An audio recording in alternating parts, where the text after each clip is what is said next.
Indian troops in their fresh act of state terrorism martyred two Kashmiri youth in the Kupwara district on Tuesday morning. The youth were martyred by the troops during a cordon and search operation.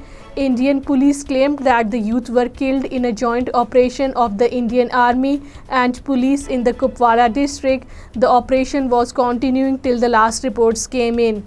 Legal experts, mostly the members of the Kashmir Bar Association, have turned the Indian government's latest move of removing the words "the government of Jammu and Kashmir" from Article 112 of the Limitation Act of its constitution as a blatant violation of the UN mandate on Kashmir.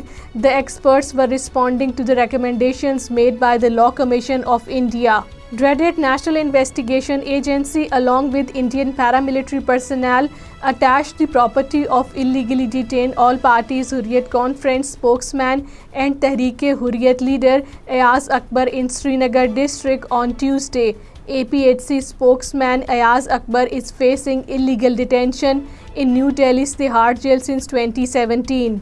Senior All Parties Hurriyat Conference leader and chairman of Jammu and Kashmir Democratic Freedom Party, Shabir Ahmad Shah, while stating that the Modi regime is using judiciary as a weapon to silence the legitimate political voices in the occupied Kashmir, has urged the international community to take effective notice of the increasing Indian state terrorism in the territory. An earthquake measuring 5.2 on the Richter scale jolted the occupied Kashmir on Tuesday.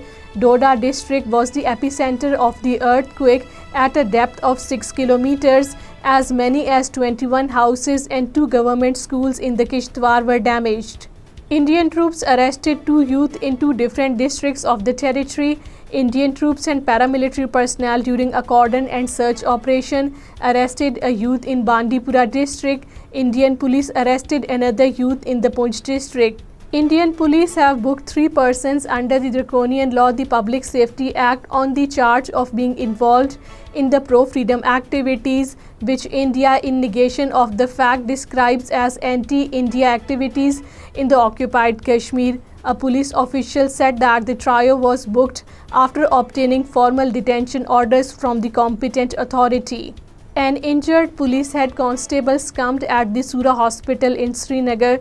The deceased police head constable, identified as Fayaz Ahmed Raina, was injured in July last year in an attack at the Lal Bazaar in Srinagar.